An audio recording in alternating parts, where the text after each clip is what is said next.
Hello everyone, नमस्कार। सभी लोगों का स्वागत है एक बार फिर से UP board Hindi medium DS lectures e learning programme पर। और आप सभी लोगों के लिए आज मैं लेकर आया हूं गॉस की प्रमेय के द्वारा कूलाम के नियम का निगमन। और पिछले वीडियो में हम लोगों ने गॉस थ्योरम को और गॉस की प्रमेय का निगमन बहुत ही बेहतरीन तरीके से देखा था और सरलता पूर्वक उसको इजीली सॉल्व कर लिया था। अगर आप चैनल पर नए हैं तो मेरे दोस्त इस चैनल को पहले जल्दी से सब्सक्राइब कर लीजिए और बेल आइकन का प्रेस जरूर कर लेना। और आपको इसी तरह के कंटेंट यहाँ पर देखने को मिलते रहते हैं और बेहतरीन तरीके से आपकी तैयारी हो पाएगी। और पिछले कई वर्षों में भी हम लोगों ने बहुत ही अच्छी तरह से एक्सपेंड किया है और बहुत ही अच्छी तरह से हम लोगों ने चीजें सरल करने का प्रयास किया है। आप सभी लोग अगर प्ले लिस्ट जाकर देखेंगे तो आपको उसमें चीजें मिल जाएंगी। और आप सभी लोग भी इस साल के जो बेहतरीन से मेरे प्यारे प्यारे दोस्त हैं जो कि अभी 2024 का बोर्ड एग्जाम देने वाले हैं, उसके लिए बहुत ही इंपॉर्टेंट है ये वाला डेरिवेशन। तो जल्दी से बिना समय को गवाए हुए हम लोग जल्दी से स्टार्ट करेंगे आज गॉस की प्रमेय के द्वारा कूलाम के नियम का निगमन। सबसे पहले तो आपको गॉस की प्रमेय आनी चाहिए, तो मैं यहाँ पर आपको थोड़ा रिव्यू दे देता हूं। तो गॉस की प्रमेय यह होती है कि phi is equal to one by epsilon naught into Q होती है। और कूलाम का नियम जो कि मैंने पहले ही अपलोड करके रखा है, तो कूलाम का नियम होता है F is equal to 1/4π epsilon naught Q1 Q2 by are square. यही होता है दोनों, एक होता है गॉस की प्रमेय और दूसरा होता है आपका कूलाम का नियम जो कि हम लोगों ने पढ़ा था। अब हमें गॉस की प्रमेय के द्वारा कूलाम के नियम का निगमन करना है। तो क्या करना है हम लोगों को कि गॉस की प्रमेय के द्वारा कूलाम के नियम का निगमन। तो डेरिवेशन का नाम है गॉस की प्रमेय से कूलाम के नियम का निगमन, जो कि आज हम बहुत ही बेहतरीन और सरलता पूर्वक इसको सॉल्व करने वाले हैं। तो तैयार हैं आप सभी लोग? तो जल्दी से अपने सभी दोस्तों के पास ये वाला वीडियो जरूर शेयर कर देना। अपने चाहने वाले यार मित्रों के साथ जरूर इसको वीडियो को शेयर करें और बेहतरीन तरीके से उनसे कह दें कि भैया लाइक कमेंट सब्सक्राइब कर लेना और इसी प्रकार के आपको कंटेंट देखने को यहाँ पर मिलेंगे। तो चलिए, तो हम लोगों को अभी तो हम देखेंगे इसमें कि सर्वप्रथम आपको क्या करना पड़ेगा, गॉस की प्रमेय देखना पड़ेगा। तो आप पिछला वीडियो जरूर देख लेना, ठीक है। अब हम लोग क्या करेंगे गॉस की प्रमेय के लिए, सर्वप्रथम क्या करेंगे, आपको पता है कि गॉस की प्रमेय कहां पर अप्लाई होती है। पहले तो आप अपनी सोच विकसित कीजिए कि नहीं कहां से क्या हो सकता है। देखो, अगर आप ऐसा सोचेंगे वैसे तो आप कंफ्यूज हो जाएंगे अगर उसको रटेंगे बार बार और उसको बार बार ये करेंगे कि नहीं भाई मतलब रटते रहे, ठीक है। तो क्या होता है बाद में चीजें मिक्स हो जाती हैं हड़बड़ाहट में, और जिससे आप सही परफॉर्मेंस नहीं दे पाते हैं अपने पेपरों में। तो उसको थोड़ा आप सोच के देखिए दिमाग से कि जहां पर आपको पता है गॉस थ्योरम कहां पर अप्लाई होती है। तो गॉस थ्योरम आपकी अप्लाई होती है किधर, जहां पर बंद पृष्ठ हो। तो सबसे पहले हम लोगों को क्या करना पड़ेगा, और चार्ज तो अपना एक इंपॉर्टेंट पार्ट है सभी में, तो आपको बता दें कि सबसे पहले तो आपको क्या करना है कि एक क्यू आवेश लेना है। सर्वप्रथम आपको ने क्या काम किया, एक क्यू आवेश ले लिया। क्या किया भैया, एक क्यू आवेश ले लिया और क्यू आवेश जहां पर लिया उसको ओ बिंदु मान लिया हमने। क्या मान लिया, ओ बिंदु, मतलब ओ बिंदु पर हमने क्यू आवेश रख दिया। अब हमको क्या करना है कि इससे आर दूरी पर, मतलब इसका आर हम लोगों ने इसको त्रिज्या मान लिया, सेंटर से आर हम लोगों ने इसकी त्रिज्या मान ली। और त्रिज्या जो है उस त्रिज्या के माध्यम से हमने क्या किया, एक बंद कोलीय पृष्ठ। ये कौन सा पृष्ठ है, देखिए वृत्त में और गोले में बहुत अंतर होता है। वृत्त होता है आपका 2 डायमेंशनल और वो होता है 3D। गोला क्या होता है, 3D। अब मैं यहाँ पर कैसे बताऊं आपको, थोड़ा सा कोई चीज नहीं है यहाँ पर, नहीं तो मैं बता देता। तो गोला क्या होती है, आपने गेंद देखी है, तो वो होती है गोला। और आपका जो होती है आपका वृत्त होता है, अब चूड़ी होती है वो क्या होता है, वृत्त होता है। तो एक्चुअल में क्या है आपका एक गोलीय पृष्ठ है, यानी गोला है एक प्रकार का।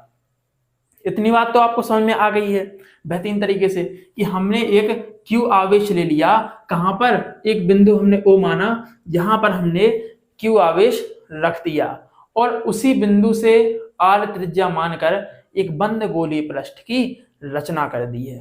अब तो इतनी बात क्लियर है भैया। तो इतना आपको यहाँ पर लिखना है। आप लिट कर आपने जो इसमें जो लिट किया है, माना है आपने, वो आपको यहाँ पर लिखना पड़ेगा, क्योंकि टीचर को समझाना भी तो पड़ेगा कि आपने कैसे कैसे कहाँ से किया है। समझ में आया तुमको? तो आपको क्या करना है इसमें कि आपने ये तो बना दिया। अब भैया लोग हम लोग इसमें क्या करेंगे कि आप यहाँ पर लिखने क्या वाले हैं, पहले वो बता दूं मैं, थोड़ा सा रिव्यू जल्दी से फटाफट। तो आप लिखेंगे कि माना कोई आवेश Q है, माना कोई आवेश Q है जिससे R दूरी पर या R त्रिज्या से, R त्रिज्या मानकर हमने एक बंद गोलीय पृष्ठ की रचना कर दी है। क्या कर दी है? एक रचना कर दी है। अब रचना हम लोगों ने कर दी है भैया बंद गोलीय पृष्ठ की, तो इसमें अब हम लोगों ने गोलीय पृष्ठ मान लिया है। अब आपको बता दें कि गॉस थ्योरम क्या होती है। तो गॉस थ्योरम आप यहां पर लिख देंगे गॉस की प्रमेय से। क्या लिखेंगे भैया? गॉस की प्रमेय से। तो गॉस की प्रमेय क्या होती है? phi is equal to 1/ε0। ये सबको पता होना चाहिए इनटू में Q। ठीक है, इसके बिना काम अधूरा है भैया, तो इसको आपको ध्यान रखना है अच्छी तरह से। तो यहाँ पर क्या करना पड़ेगा आपको, इस गोलीय पृष्ठ में से हम संपूर्ण गोलीय पृष्ठ का एक बार में नहीं निकाल सकते हैं। गोलीय पृष्ठ आपका क्या विद्युत फ्लक्स, सॉरी क्या नहीं निकाल सकते हैं? विद्युत फ्लक्स नहीं निकाल सकते हैं।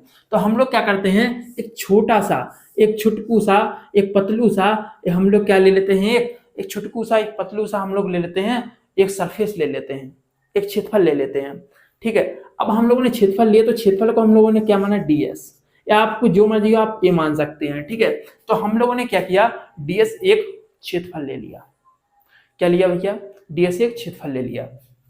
अब आपको बताएं कि आप देखेंगे ध्यान से कि अगर Q आवेश, आपको पहले आप क्या करेंगे, इस क्षेत्रफल की दिशा देखेंगे। तो क्षेत्रफल की दिशा मैंने बताया था किसमें? गॉस की प्रमेय में, कि क्षेत्रफल एक सदिश राशि होती है जहां पर उसकी दिशा क्या होती है? किसी सरफेस के लंबवत होती है। क्या होती है? लंबवत होती है, परपेंडिकुलर होती है। तो यहाँ पर आपको बता दें इस सतह से क्या होगी? नीचे की ओर होगी इसकी दिशा, यानी कि आपकी यहाँ पर दिशा होगी क्या? ds की ये वाली दिशा हो गई, या आप इसे a भी कह सकते हैं, यानी क्षेत्रफल की दिशा। क्लियर है इतनी बात? अब Q आवेश के कारण उत्पन्न वैद्युत क्षेत्र, अब Q आवेश के कारण हम लोग वैद्युत क्षेत्र देखेंगे। तो आपको पता है वैद्युत क्षेत्र जो रेखाएं होती हैं वो सभी दिशाओं में होती हैं। क्या होती हैं? सभी दिशाओं में होती हैं। और अगर ये प्लस Q चार्ज है तो इससे दूर जाएंगी। तो अगर देखो हर दिशा में होगी, ऐसे होंगी, ऐसे होंगी, ऐसे होंगी, ऐसे होंगी, ऐसे होंगी, ऐसी। तो आप यहाँ पर लेंगे तो यहाँ पर जो वैद्युत क्षेत्र की दिशा होगी वो भी क्या होगी? वैद्युत क्षेत्र की दिशा, सॉरी उसे ई से डिनोट करते हैं अपन लोग, किससे? ई से। तो वैद्युत क्षेत्र की जो दिशा होगी वो भी क्या होगी? आपकी दोनों के बीच क्या हो जाएगा? थीटा इज इक्वल टू हो जाएगा भैया 0 डिग्री। क्या हो जाएगा? Theta is equal to 0 degree. यहाँ पर क्या हो जाएगा? यहाँ पर वैद्युत क्षेत्र की क्या हो गया? वैद्युत क्षेत्र की तीव्रता और आपका क्षेत्रफल सदिश दोनों के बीच का कोण कितना हुआ? थीटा। इतनी बातें क्लियर है? तो जल्दी से कमेंट में ऐसे लिखो, जल्दी से कमेंट में ऐसे लिख देना भैया और इतनी बातें क्लियर हैं। तो इसके आगे बढ़े। अब आपको क्या है कि आपको अपना सोच विकसित करना है, आपको सोचना है ये सभी चीजें। आप जब तक सोचेंगे नहीं, जब तक आपको क्या होगा, आप समझ नहीं पाएंगे उस चीजों को। तो आपको सबसे पहले तो क्या करना है? सोचना है कि हम कितना अच्छा सोच सकते हैं, उतना आप सोचेंगे। क्यों आप इस कोई भी यहाँ पर रख दीजिए, आप क्यों नॉट, इस पर बल लगाएगा ये, तभी तो अपन लोग देखो आपने पढ़ा है कि कूलाम का नियम क्या होता है? दो बिंदु आवेशों के मध्य लगने वाला वैद्युत बल क्या होता है? उनके बीच की दूरी का व्युत्क्रमानुपाती वर्ग का, और उन दोनों आवेशों के गुणनफल के अनुक्रमानुपाती होता है। ठीक है, तो वही अपन को सिद्ध करना है इस फॉर्मूले से। तो अब अपन लोग क्या करेंगे भैया कि अपन को इस ds यानी कि आपके छोटे वाले सरफेस, छोटे वाले एरिया का क्या करेंगे? ds का क्षेत्रफल, सूक्ष्म क्षेत्रफल, ds सूक्ष्म क्षेत्रफल से गुजरने वाला फ्लक्स, गुजरने वाला फ्लक्स क्या है बताओ? तो आप क्या कहेंगे भैया कि डी फाई, क्या कहेंगे? डी फाई, क्या कहेंगे भैया? डी फाई, ध्यान रखना, d phi is equal to क्या हो जाएगा? ई डी एस, क्योंकि ये यहाँ पर क्या है? ई ए कॉस थीटा सूत्र पढ़ा है, आप सभी ने पढ़ा होगा, जरूर पढ़ा होगा भैया। ठीक है, तो ई ए कॉस थीटा। तो यहाँ पर ए क्या है, शुद्ध क्षेत्रफल ds है, शुद्ध क्षेत्रफल ds है। इतनी बातें क्लियर हैं। अब आपको पता है कि थीटा इज इक्वल टू यहाँ पर 0 डिग्री है। क्या है, theta is equal to 0 degree है। तो यहाँ पर आप लोग लिखेंगे तो e इंटू डी एस, और कॉस 0 की वैल्यू कितनी होती है, कॉस 0 की वैल्यू कितनी होती है, 1 होती है। तो ई डी एस आ गया, phi d phi is equal to क्या आ गया, ई डी एस। क्या हो गया, ई डी एस आ गया। इतनी बात है क्लियर है, क्या हो गया, ई डी एस आ गया। यहां तक दिख रहा है, पहले देख लो एक बार, बिल्कुल क्लियर है।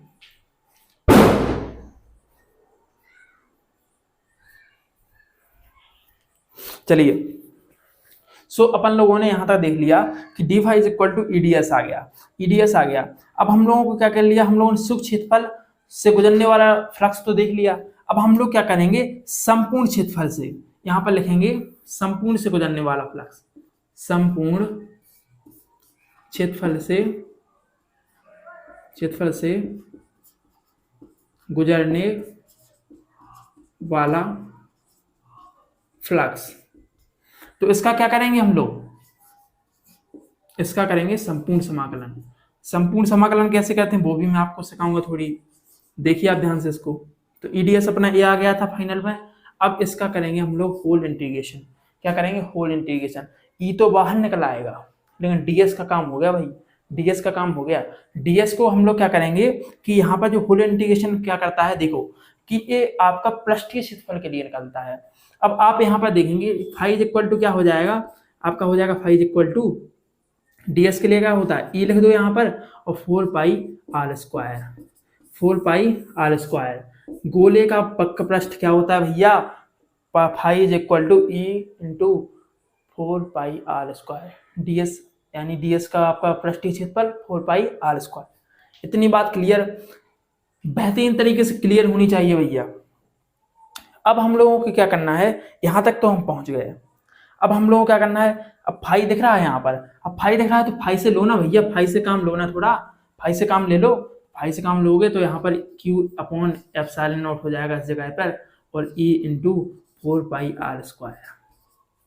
कोई दिक्कत, कोई प्रॉब्लम होगी आपको, यहाँ पर फाई का वैल्यू रख देंगे तो यहाँ पर इसका गॉस की प्रमेय यूज कर लेंगे तो नहीं होनी चाहिए। तो आपका फाइनल में क्या आ जाएगा, E इज इक्वल टू आ जाएगा 1 upon 4 pi epsilon not into क्या हो गया यहाँ पर, हाँ Q तो है यहाँ पर, Q बाई आर स्क्वायर। तो ये फाइनल में आपका इतना आ जाएगा, कितना आ जाएगा भैया, इतना आ जाएगा। तो आपका क्या आ गया, विद्युत क्षेत्र की तीव्रता आ गई है भाई, तो तीव्रता आई है Q आवेश के कारण। अब हम लोगों को क्या करना है, अब हम लोगों को जो परीक्षण आवेश हमने Q नॉट यहाँ पर मान लिया है, उस पर हम लोगों को बल निकालना है। क्या निकालना है भैया, Q नॉट पर बल निकालना है। तो आप लिखेंगे यहाँ पर, इतना नोट हो गया होगा, थोड़ा सा मिटा दें यहाँ पर, अरे क्या मिटाऊं मैं, चलो ठीक कोई नहीं, आगे देखते हैं। तो यहाँ पर हम लोगों को ए हम लोगों को मिल गया है। अब हम लोगों को क्या करना है यहाँ पर, तो आप करेंगे कि भैया F इज इक्वल टू, सबने सूत्र पढ़ा है, तो आपने एक सूत्र पढ़ा होगा विद्युत क्षेत्र की तीव्रता वाला, E इज इक्वल टू क्या पढ़ा है, E is equal to F upon q naught. Q naught पर बल के लिए, क्यू नॉट पर बल किसके कारण, Q2 क्यू नॉट, यानी क्यू नॉट पर बल क्या होने वाला है, बल E बराबर F into F upon Q हो जाएगा। तो यहाँ पर क्या निकालना है, बल निकालना है, तो बल की तरफ आ जाइए। तो क्या हो जाएगा, यहाँ पर Q हो जाएगा और E इंटू क्यू हो जाएगा, यही होगा। Q E लिखो चाहे E Q लिखो, बात बराबर होगी। तो F इज इक्वल टू क्या हो जाएगा, E की जगह पे हम लोग लिखेंगे 1 अपॉन 4 पाई एप्सिलॉन नॉट, और क्या लिखेंगे आगे, Q बाई आर स्क्वायर और इंटू में Q नॉट।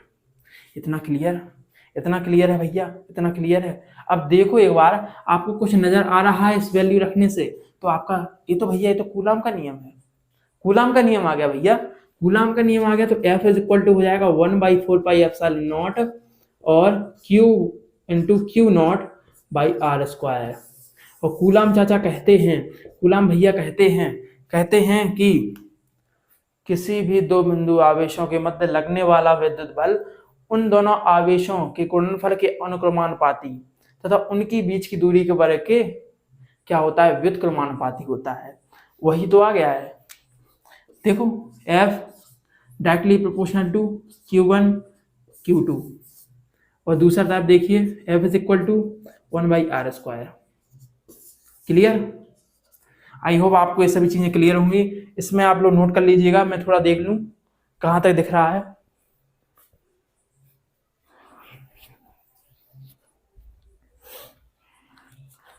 चलिए, आई होप सभी लोगों को बेहतरीन तरीके से क्लियर हुआ होगा। कोई भी डाउट आपका बचता है तो आप बेहतरीन तरीके से कमेंट कर देना एक बार।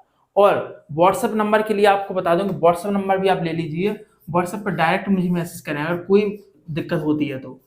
देखो, आपके लिए इतना करते हैं तो आपको थोड़ा सपोर्ट करना होगा, सपोर्ट दिखाइए आप सभी लोग, और बेहतरीन तरीके से चैनल को लाइक कमेंट शेयर करके जरूर जाना भैया। ओके, बिल्कुल क्लियर है। वो अपना नंबर है व्हाट्सएप, उस पर आपको हाई लिख के मैसेज कर देना है, बाकी अपन लोग बात करते रहेंगे बेहतरीन तरीके से, ठीक है ना। क्या होता है कि पूरी साल थोड़ा बिजी रहते हैं अपने कामों में, इसलिए आपकी क्लासेस पे ध्यान नहीं दे पाते हैं। तो आप लोग गुस्सा मत होइया करिए, आप लोग डायरेक्ट मैसेज कर लीजिए। जैसे कभी वीडियो नहीं दे पा रहा हूँ तो कुछ ना कुछ उसका सॉल्यूशन मैं करके दे दूंगा। एक्चुअली क्या होता है कि बहुत सारे काम होते हैं व्यक्ति को, आप समझते हैं, लेकिन आपको यहाँ पर मैं पूरा आपका विश्वास जीतने का प्रयास करता हूँ कि आपको बेहतरीन से बेहतरीन कंटेंट दूँ। और आप सभी लोग भी मेहनत करते हैं बहुत, इसी प्रकार से मेहनत करते रहिए। और आपको बता दें कि इस बार आप सभी के लिए 2024 के लिए बेहतरीन धमाका सीरीज, और बेहतरीन उसका नाम होगा ब्रह्मास्त्र सीरीज, जो कि 30 डेज चलेगी आपकी, जिसमें हम लोग 9th 10th 11th 12th इन सभी के जो सिलेबस है, जितना आना है, वो संपूर्ण डेरिवेशन थ्योरी एंड जो जो चीजें होगी न्यूमेरिकल वगैरह, वो सभी चीजें बेहतरीन तरीके से सॉल्व करने वाले हैं। तो आप लोग इस बात की बिल्कुल टेंशन मत लीजिएगा, और आप सभी लोग पढ़ते रहिएगा, इसी प्रकार से आपका वीडियो आते रहेंगे। और फिर जब लास्ट 30 डेज बचे हुए होंगे तभी हम एक ब्रह्मास्त्र सीरीज स्टार्ट करेंगे, जिसमें आपको महत्वपूर्ण से महत्वपूर्ण टॉपिक समझाने का प्रयास करूंगा। समझ में आ गया एकदम? तो आज सभी को बहुत बहुत दिवाली की ढेर सारी बधाइयां एवं शुभकामनाएं अभी से दे देता हूं, ठीक है। आप लोग बेहतरीन तरीके से पढ़ाई करते रहिए, थोड़ा डिसबैलेंस होता है, अपना मैनेज करके चलते रहिए, और मेरी शुभकामनाएं आपके साथ हैं। इस बार आपके 70 में 70 आके रहेंगे फिजिक्स में। और सभी सेशंस के लिए मैं कुछ और नए टीचरों को लेकर आऊँगा, थोड़ा निकल जाता है मुँह से, स्लिप हो जाती है मेरी जीभ, तो उस नए नए टीचर्स को मैं लेकर आऊँगा। तो आप सभी लोग तैयार रहिएगा, ठीक है, और आप अच्छी तरह से अपनी तैयारी करते रहें, ठीक है। थैंक यू एवरीवन इस सेशन को ज्वाइन करने के लिए, और आज के सेशन हम लोग यहीं तक रखते हैं। मिलते हैं नेक्स्ट वीडियो में, तब तक के लिए धन्यवाद। जय हिंद एवरीवन।